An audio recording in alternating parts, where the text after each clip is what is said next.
मेरे चैनल में आप सबका एक बार फिर से बहुत स्वागत है। मैं आज एक नया वीडियो लेकर आई हूँ ऑनलाइन प्रैक्टिकल्स के ऊपर फॉर क्लास 9 एंड 12 स्टूडेंट्स। ने अभी 2 सितंबर को एक नया सर्कुलर जारी किया है all the heads of institutions affiliated to CBSE के लिए, जहाँ पे सब्जेक्ट है conduct of the practical work during the lockdown. CBSE has advised school to follow the alternative calendar developed by NCERT to continue education during the lockdown through alternative modes to achieve learning outcomes। कहने का मतलब है कि CBSE अब चाहती है कि online practical exams को डेवलप किया जाए। यहाँ पे अब मैं आपको बताना चाहूँगी कि CBSE ने एक नया हालांकि ये सर्कुलर नया है, बट इसके बारे में इस सर्कुलर के बारे में CBSE ने पहले भी अपने वेबसाइट्स पे 2013 और 16 पे पोस्ट डाले हैं ऑनलाइन लैब्स के बारे में। ऑनलाइन लैब्स के बारे में थोड़ा सा जानकारी लीजिए। ऑनलाइन लैब्स अमृता यूनिवर्सिटी के Amrita creates the centre for research and in advanced technology for education के सीडेक मुंबई के सहयोग से एक शैक्षणिक पहल है, जिसे भारत सरकार के इलेक्ट्रॉनिक्स और सूचना प्रौद्योगिकी मंत्रालय, जिसे इंफॉर्मेशन टेक्नोलॉजी भी कहते हैं, की एक रिसर्च ग्रांट के तहत बनाया गया है।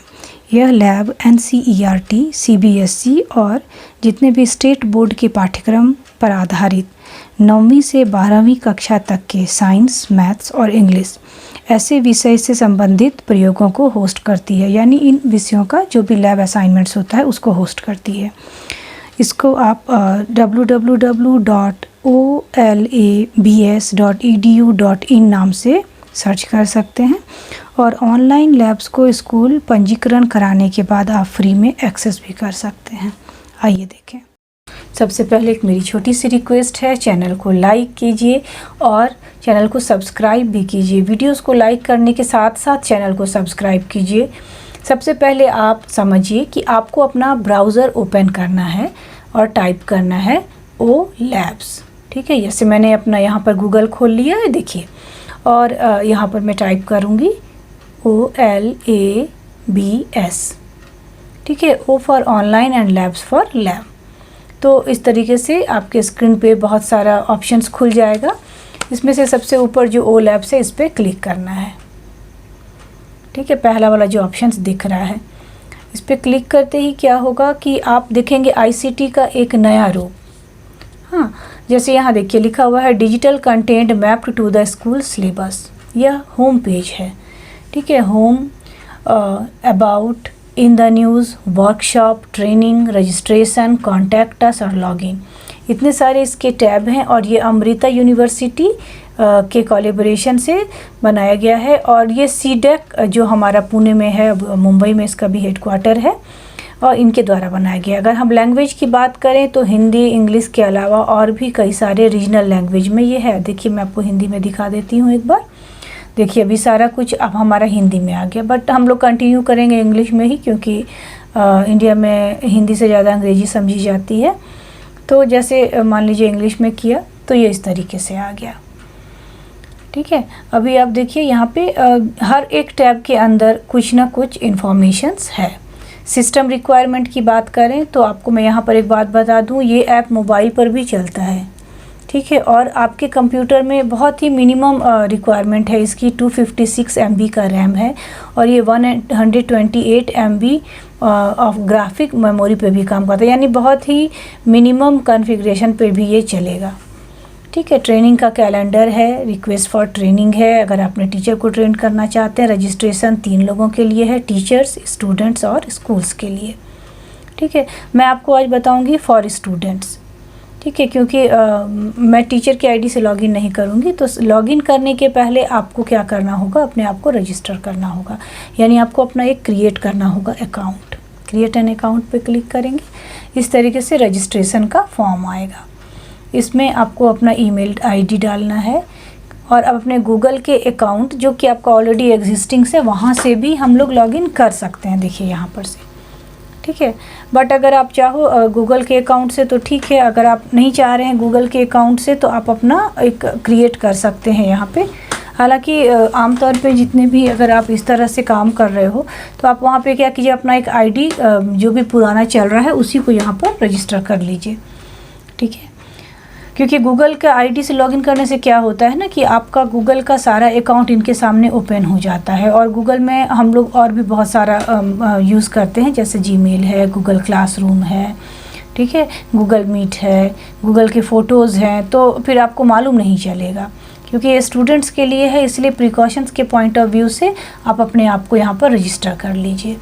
ईमेल डालना है, कंफर्म ईमेल आईडी डालना है, आपको एक पासवर्ड क्रिएट करना है। मैं एकदम हमेशा से सलाह दूंगी कि पासवर्ड को आप ना कहीं लिख कर रख लो, क्योंकि आमतौर पे बच्चे पासवर्ड भूल जाते हैं।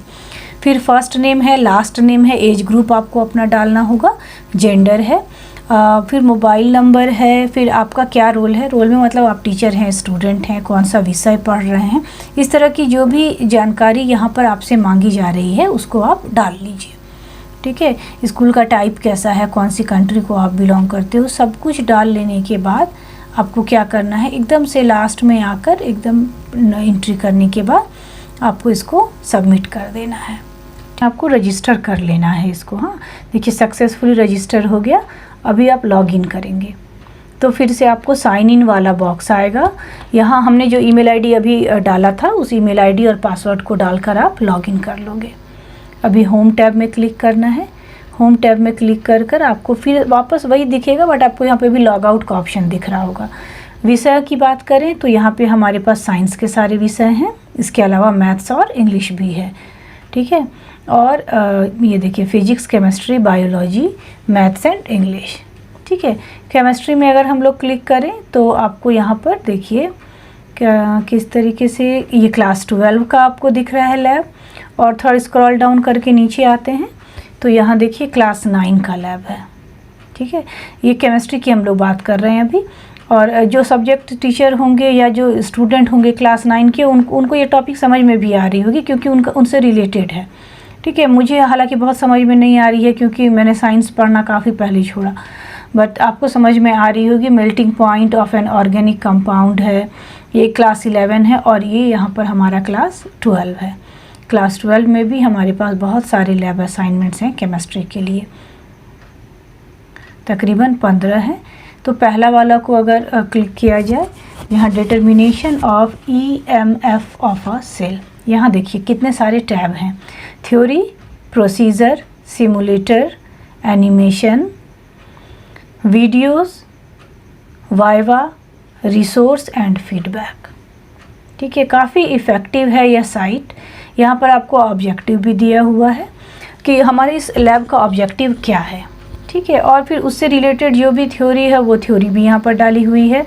आप इस तरह से स्क्रॉल कर कर इमेज भी देख सकते हो, आप स्टूडेंट हो या आप टीचर हो। यह साइट आप में से हर किसी के लिए बहुत ही फ़ायदेमंद है। ठीक है, व्हाट इज़ सॉल्ट ब्रिज, ठीक है, स्पेसिफिकेशन ऑफ सॉल्ट ब्रिज, ये क्लास 12 की केमिस्ट्री है। ठीक है, देखते जाइए स्क्रॉल डाउन करके नीचे में, और भी बहुत सारे फार्मूलाज हैं जो भी चैप्टर से यानी इस लैब से रिलेटेड चीज़ है, वो सारा कुछ काफ़ी अच्छे से समझाया हुआ है। ठीक है, एक टेबल भी बना हुआ है, केमिकल फार्मूलाज भी लिखे हुए हैं, रिलेटेड लोगों की पिक्चर्स भी लगी हुई है, और थ्योरी पोर्शन भी दिया हुआ है। काफ़ी कुछ काफ़ी एलेबोरेट करके है, और सबसे लास्ट में आप देखिए लर्निंग आउटकम्स भी डाला हुआ है। लर्निंग आउटकम्स आज के डेट में एक बहुत ही इम्पॉर्टेंट पार्ट हो गया है करिकुलम का, learning objectives and learning outcomes. ठीक है, एक टीचर के पॉइंट ऑफ व्यू से और एक स्टूडेंट्स के पॉइंट ऑफ व्यू से। तो ये सब कुछ बिल्कुल डिटेल्स में डाला है। अभी आप प्रोसीजर में जाइए, तो प्रोसीजर में भी आप देखिए जैसा हम लोग बच्चों को स्कूल में आमतौर पे पढ़ाते हैं, मटेरियल्स रिक्वायर्ड। ठीक है, तो मटेरियल्स में हर मटेरियल का नाम डाला हुआ है। प्रोसीजर दोनों तरीके से समझाया हुआ है, रियल लैब प्रोसीजर भी और simulator procedure as perform through an online lab. यहाँ बहुत ही स्पष्ट शब्दों में लिखा हुआ है कि आपको किस तरीके से इस पर काम करना है, और यहाँ पर एक देखिए आप ऑब्जर्वेशंस का टेबल भी बना हुआ है। ठीक है, बच्चों को ये सारा कुछ ऑब्जर्व करना है। कंक्लूज़न में भी डाला हुआ है कि क्या कंक्लूज़न आएगा, टेबल उसी हिसाब से रेशियो में बना हुआ है, और क्या प्रिकॉशंस लेने हैं इस लैब को असाइनमेंट्स को कंप्लीट करने में बच्चों को। तो एक तरीके से ये सेल्फ लर्निंग प्रोसेस है, जहाँ बगैर टीचर की मदद के भी बच्चे खुद से इनको देखकर समझकर सीख सकते हैं। और अगर ऑनलाइन क्लास में आप इसको अपने करिकुलम में इंक्लूड करते हैं तो और भी बहुत फ़ायदे होंगे। सिमुलेटर्स में आपको यहाँ पर मिल जाएगा एक छोटा मोटा लैब ऑनलाइन, यह बिल्कुल नया एक्सपीरियंस होगा आप सबों के लिए। यहाँ से टेम्परेचर सेट करना होगा, जो भी टेम्परेचर है उसको बढ़ा घटा करके यहाँ स्लाइडर से ये स्लाइड हो जाएगा, देखिए, ठीक है। और फिर हर जगह से आपको यहाँ पर ड्रॉप डाउन में जाइए, कौन सा आपको लेना है उसको भी चूज़ कीजिए। अब देखिए जो भी आप सेलेक्ट कर रहे हैं अकॉर्डिंगली इस इमेज में वैसा ही चेंजेस आ रहा है जो इमेज यहाँ पर डाला हुआ है, ठीक है। कैथोड एनोड दोनों का यहाँ पर हम लोग ड्रॉप डाउन मेन्यू से जाकर या स्लाइड से जाकर अलग अलग तरह के जो भी हमें केमिकल्स चूज़ करने हैं या जो भी हमें मेटल नॉन मेटल जिस भी चीज़ का लैब है वो यहाँ से सेलेक्ट करेंगे, स्लाइडर से उसे बढ़ाएंगे और देखिए ये फार्मूला सेल्फ जनरेट हो गया, ठीक है। ना आपको उतना दिमाग लगाने की ज़रूरत है और ना ही उतना बैलेंसिंग की ज़रूरत है, आप सिंपली चूज़ करते हो और आपको सारा कुछ यहाँ पर मिल जाता है। अभी मान लो मेरे को दूसरे किसी पे इसको यूज़ करना है, ठीक है, तो हम लोग इसको रीसेट कर सकते हैं। रीसेट करके और फिर हम लोग इस टाइम में दूसरा टेम्परेचर, दूसरा कैथोड, दूसरा एनोड, इस तरह से हम लोग दूसरी चीज़ें भी यूज़ कर सकते हैं। किस तरह का हमारा इलेक्ट्रोड रहेगा, कितना हमारा टेम्परेचर रहेगा, ये हर कुछ हम लोग डिसाइड कर सकते हैं और यहाँ से समझ सकते हैं, ठीक है। यह तो बात है सिमुलेटर की। अगर मान लीजिए सिमुलेटर से समझ में नहीं आ रहा है, बच्चे और भी छोटे ग्रेड के हैं, तो फिर हमारे पास क्या उपाय है, मैं वो भी आपको दिखाऊंगी। थोड़ा सा इसको पहले देख लीजिए, ये मुझे बहुत मज़ेदार लग रहा है क्योंकि मेरे टाइम में ऐसा कुछ कभी था नहीं और मैं हमेशा से परिकल्पना किया करती थी इस तरह की क्लासेस की। मुझे बहुत अच्छा लग रहा है, उम्मीद करती हूँ आपको भी बहुत अच्छा लगेगा। CBSE का काफ़ी अच्छा प्रयास है। अभी हम लोग इसके आगे क्या देखेंगे, एनिमेशन पे क्लिक करेंगे, ठीक है। जब आप एनिमेशन पे क्लिक क्या करेंगे ना तो आपको वो सारा कुछ यहाँ पे एनिमेटेड दिखेगा, यूट्यूब वीडियोस के रूप में है बट ये, और यहाँ देखिए determination of EMF of a cell, और देखिए हर एक जो भी मटेरियल्स यूज़ हुए हैं उनका नाम एज अ कमेंट यहाँ पे दिख रहा है। Copper strip, zinc sulphate solution, अच्छा ZnSO4 वोल्टामीटर इसे कहते हैं, और ये था कॉपर सल्फेट सॉल्यूशन, ठीक है, और ये था सॉल्ट ब्रीज, ठीक है। देखिए अभी आप इसको देखकर समझ सकते हैं। मान लीजिए कि अभी लैब का जो भी हमने भी किया वो नहीं समझ में आया तो पहले इसको समझिए, इसको शायद घिसना होगा, ठीक है, आराम से घिसना है। टेक द कॉपर स्ट्रिप, ठीक है, and clean with sand paper, और उसको एक में डाल दिया हमने CuSO4 के सॉल्यूशन में, और दूसरा जो जिंक वाला प्लेट है उसको डालेंगे शायद वो ZnSO4 वाले में। ये मैं अपने अंदाज से कह रही हूँ, हालांकि वीडियो में दिखाया जाएगा कि क्या करना है। शायद इसी तरीके से बच्चे भी समझ जाएंगे, अगर मैं समझ सकती हूँ तो आप भी समझ जाएंगे।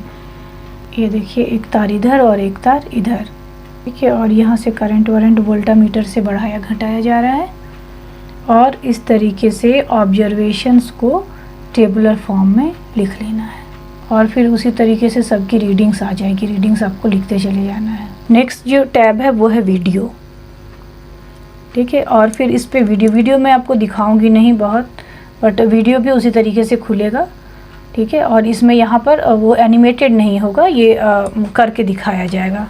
तो मैं आपको थोड़ा दिखा देती हूँ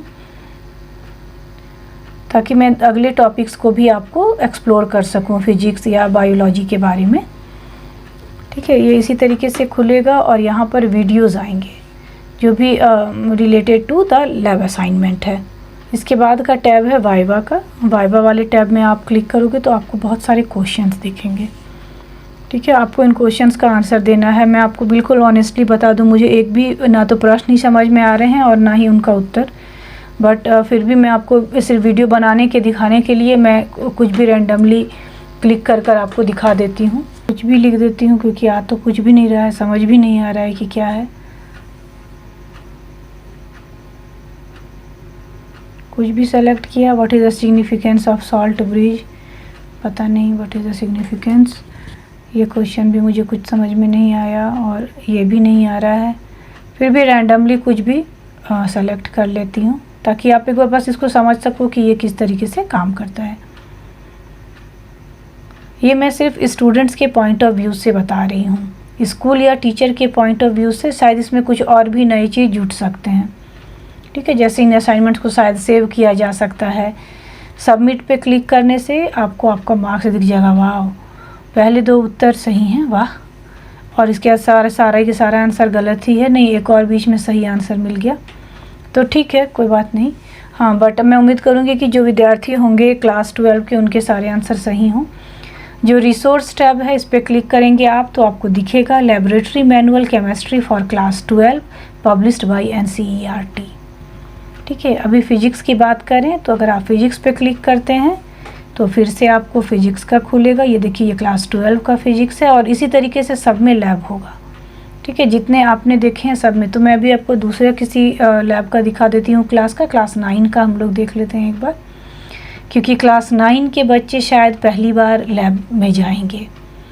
क्लास 10, 11, 12 के बच्चे फिर भी प्रैक्टिकल कर आए हैं जूनियर क्लासेस से, but for class 9 this is first time. So अगर हम लोग यहाँ आएँ और सपोज़ मैंने इस पर क्लिक किया, determination of density of solid, फिर उसी तरीके से थ्योरी है इसकी, ऑब्जेक्टिव्स है, थ्योरीज़ है। 1 kg आयरन लोहा दिख रहा है और 1 kg कॉटन दिखा रहा है और शायद यहाँ समझाने की कोशिश की जा रही है कि डेंसिटी, मास और वॉल्यूम में क्या रिलेशनशिप है। तो यहाँ पर जो लैब है ये it works on the principle of Hooke's law. Hooke's law के बारे में बताया जाएगा। प्रोसीजर में आप जाएंगे तो आपको मटेरियल्स दिखेगा। प्रोसीजर जो है वो भी आपको यहाँ पर लिखा हुआ है कि रियल लैब में इसको कैसे करना है, और एट द सेम टाइम आपको यहाँ पर ये भी दिया हुआ है कि इसको हम लोग किस तरीके से ऑनलाइन देखेंगे, और फिर सारी उसके थ्योरी भी उससे रिलेटेड यहाँ पर डाले हुए हैं, जैसे कि आपने पहले भी देखा। तो पहले आप एनिमेशन देखकर इसको समझ जाइएगा। ठीक है बच्चों, चूँकि मैंने कहा कि ये क्लास 9 के बच्चे पहली बार लैब कर रहे हैं तो उनको इसको करने में शायद बहुत मज़ा आए। यहाँ पर आपको छोटा सा एनिमेशन एक है जिसे मैं थोड़ा सा दिखा देती हूँ और फिर मैं मेन टॉपिक पे आऊँगी। डेंसिटी इक्वल्स टू m/v, यानी d इक्वल्स टू m/v। ठीक है, और d into v equals to m, ये भी एक फॉर्मूला यहाँ से निकलता है। इसी तरीके से बारी बारी से आयरन का, फिर आपका जो वुडन ब्लॉक था, लॉक था, इन सब की डेंसिटी, इन सब का जो हमें वेट है वो यहाँ से मेज़र कर लेना है। नेक्स्ट हमारा वीडियो है, इसका छोटा सा वीडियो बनाकर भी डाला गया है यहाँ पर। ठीक है, सेम जो आपने देखा उसका वीडियो है, और फिर इसी का सिमुलेटर है। सिमुलेटर में फिर आपको इस काम को कैसे करना है वो बताया जाएगा। मेन जो है वो है सिमुलेटर। यहाँ देखिए, आपको ग्रेविटेशनल मास इन ग्राम, पहले आपको यहाँ से लैब करना है। डबल क्लिक करने पे ये यहाँ से वहाँ चला जाएगा। याद रखिएगा, आपको डबल क्लिक करना है, ऐसे ड्रैग ड्रॉप करेंगे तो ये नहीं जाएगा। ठीक है, यहाँ देखिए, ये इसका यहाँ पर वजन भी दिख रहा है। तो जो भी वैल्यू आपको दिखेगा उसको आपको वहाँ पर डाल कर देखते चला जाना है। ठीक है, देखिए, ठीक है, मान लीजिए कि आपको बॉब का ही निकालना था, इस बॉब का। ठीक है, बॉब को हमने यहाँ लटका दिया, तो जो भी यहाँ पर दिख रहा है वैल्यू वो सपोज़ आपको दिख रहा है 115। ठीक है, क्योंकि 100 और 125 के बीच में है तो मान लीजिए 115 लिखा। मास ऑफ ऑब्जेक्ट भी वही डाल के रखा है, और यहाँ पे हम लोग जब थर्ड डाल रहे हैं वॉल्यूम 15, तो आपको डेंसिटी खुद से कैलकुलेट हो गया। ठीक है, आप अपने हिसाब से चेक और बैक कर लेंगे। फिर नेक्स्ट वाइवा है, और वाइवा में फिर इसी तरीके से क्वेश्चंस हैं। उम्मीद करती हूँ कि आपको मेरा यह वीडियो पसंद आया होगा। Thank you for watching. Kindly share with your friends and family. ये मेरी रिक्वेस्ट है आपसे कि आप खुद तो इसका जो भी फ़ायदा है उसे उठाइए ही, बट दूसरों के साथ भी शेयर कीजिए, और मेरे चैनल के वीडियोस को लाइक कीजिए, साथ ही मेरे चैनल को सब्सक्राइब भी कीजिए, क्योंकि आपके सब्सक्रिप्शन से ही मेरा हौसला बढ़ता है। Thanks again and bye bye to all of you.